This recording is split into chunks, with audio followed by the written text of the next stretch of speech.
Hey everyone, welcome back to Walkabout Talk About. Richard and Pete, Petey over there.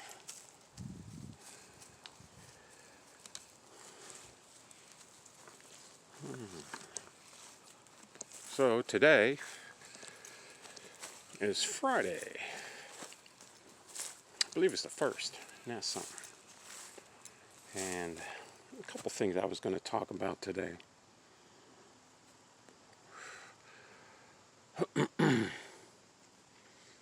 But I guess the big thing in the news for me is Trump and Medvedevich, who's this ex-Russian president who's had a lot of comebacks to Trump's threats and coercions against the nation of Russia. And then to the point where now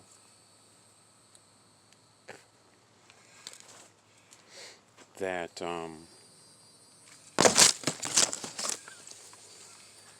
Trump says he's moving 3 nuclear aircraft carriers somewhere off the coast of Russia to make Trump, I don't know, maybe look good, or maybe, as the news says, to make threaten Putin to make him quit his war in Ukraine. Now, I've never seen the sitcom show, The Apprentice, but I got some friends who said that they watched it recently, and said that he's got this art of the deal thing. I'm still kind of ignorant on it, but from what I've been noticing, it seems like his art of the deal is, well, do what I say or I'm going to bomb you. It's kind of freaking childish, if you ask me. We're the adults in the room. Never paid, truthfully, I can't ever say I've ever paid big attention to Trump's deals. Who the hell would? And is that how he's always done it? Threatened? I don't know, but between him and this ex-president of Russia, they're going back and forth, and apparently Trump doesn't like the attitude of Russia, so he keeps threatening, and then they're like, hey, screw you, like, hey, we're not Iran or North Korea or Israel. You can fucking tell us what to fucking do. Who the fuck are you? It's like they got this attitude, like, just back like at him like that. And Trump's and the administration and the freaking American news is like, threaten him, threaten Putin. And this last threat was that, hey man, we either do this or we're gonna take you out of power. That the art of the deal? I'm missing something here. Seems to me that that's just the art of the government, DC, with its main god at the gateway off the Atlantic Ocean to the Big Apple. It's all the way into a pentagram gone, into a DC with its own esoteric occultic religious symbols. And I get a point and I understand. I don't know if Trump's always been this way or if it's just now he's becoming like this. But I thought he was going to do business deals and negotiations.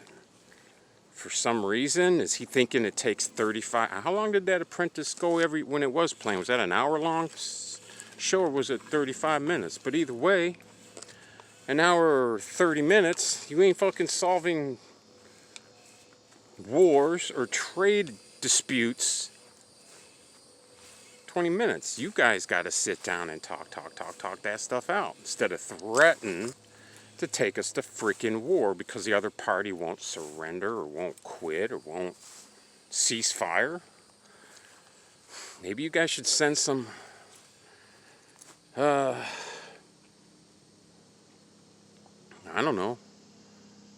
Maybe send some negotiators and sit down at some table somewhere with the Russians on the other side and chit-chat.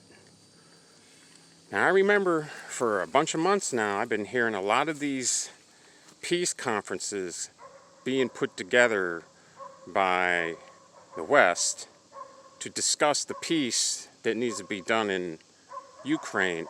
And the interesting thing about it is that Russia has never been invited to these. But it seems just to be a big news press fury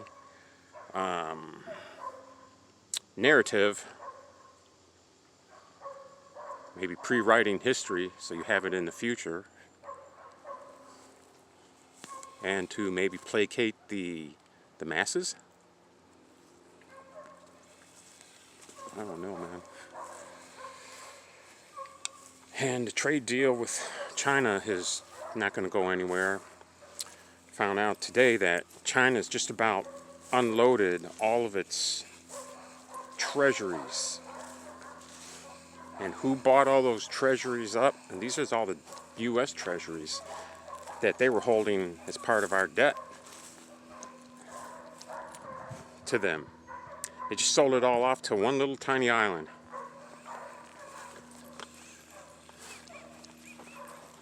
Let me tell you, that island, kind of surprised it had all that money. So now, the UK, United Kingdom, has more U.S. debt than China ever did. Isn't that interesting? So what does that now mean for the trade deals between U.S. and China? Since now China is now no longer holding any federal notes, any T-bills. How do you threaten a country like that to sanction them? Because apparently they're not using your currency anymore. And I'm noticing a lot of countries in the world today are not using the U.S. currency in this BRICS trade system. And they are still hashing out details, but they're doing trades without the U.S. dollar. And this is the danger to our economy, because when those 65 plus trillion dollars in the world economy are not used anymore, they come back to us. And then that now means what? Does that mean we're going into super hyperinflation like Germany did at the end of World War I? Where you need a wheelbarrow of $5 bills, if they'll even make them, to go buy a fast food Burger King that's like only, you're lucky if it's 50% real beef.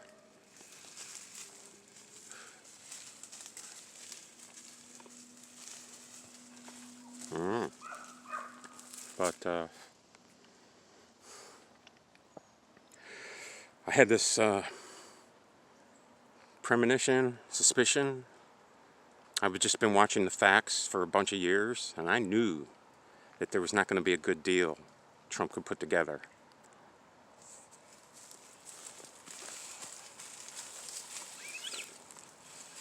It seemed like, unfortunately, what he inherited is unsavable. The damage is done. And then to go around threatening countries and controlling the value of their currency because they use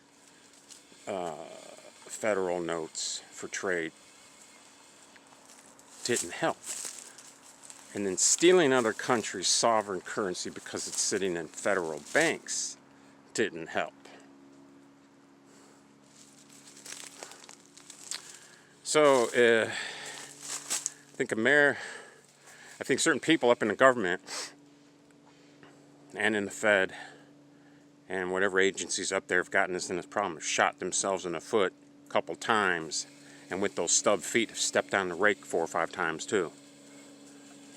So it seems like all that's left in the negotiation handbook for Trump is to threaten war or threaten assassination or regime change. You know, that's been the MO of this of the government, DC, like since forever. So I was kind of hoping that Trump was going to be different, but I don't know what is going on. But then truthfully, I've never ever heard of him making a deal, let alone it's been recorded, other than maybe this sitcom, and I never seen that either. And in that sitcom, I hear he used to fire people all the time, so that doesn't seem like the proper businessman. Now, he might be a national businessman, but maybe he's not so up onto the international business. Maybe they should get someone to do international business negotiations who has a knowledge of international trade instead of maybe just national trade or hotels or gambling casinos. Maybe something different.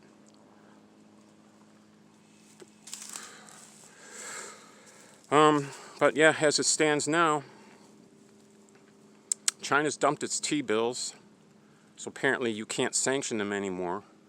And you can't seize their sovereign wealth because it's in a different currency that's not stored in our banks. They don't have any of our currency. The United Kingdom has it. They're threatening wars. And where I see the border between the North and the South is the banking systems, which is a fact here. That in before World War II, of modern industrial nations using international trade banking system, there were only two countries in the world that were not using the Federal Reserve back then. That was Germany and Japan.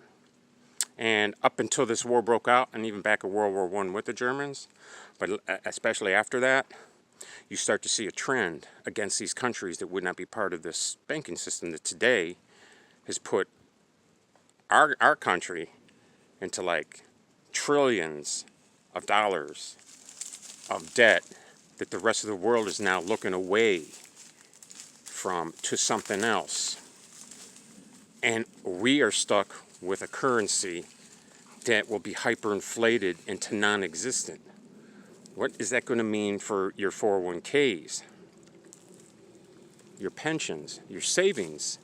Because I know in my bank's terms of use, all of a sudden, instead of being a depositor and a guarantee of my deposits, I became an investor inside of a bank, which means those my saved money is not protected like it says. So if they have to do a bail-in, maybe you might be able to read it in your documents, look up bail-in, you're going to lose all your money. And we know what happened in the '08 housing bubble burst. Well, people lost their homes and all their other things that they were trying to pay off because the economy goes bad and they couldn't afford them anymore. And who got all the money plus the property back? It's the banks. I don't see why they'd change that trend. So I've got the feeling that if they keep not using our currency and Trump cannot get a deal for some type of trade, and the funny thing is,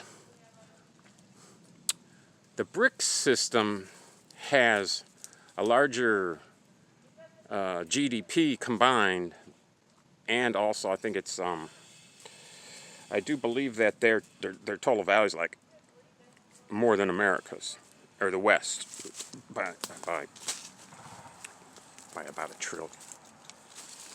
Their GDP's bigger. And the main reason they have a big GDP in that banking system is because the United States used to manufacture all that stuff.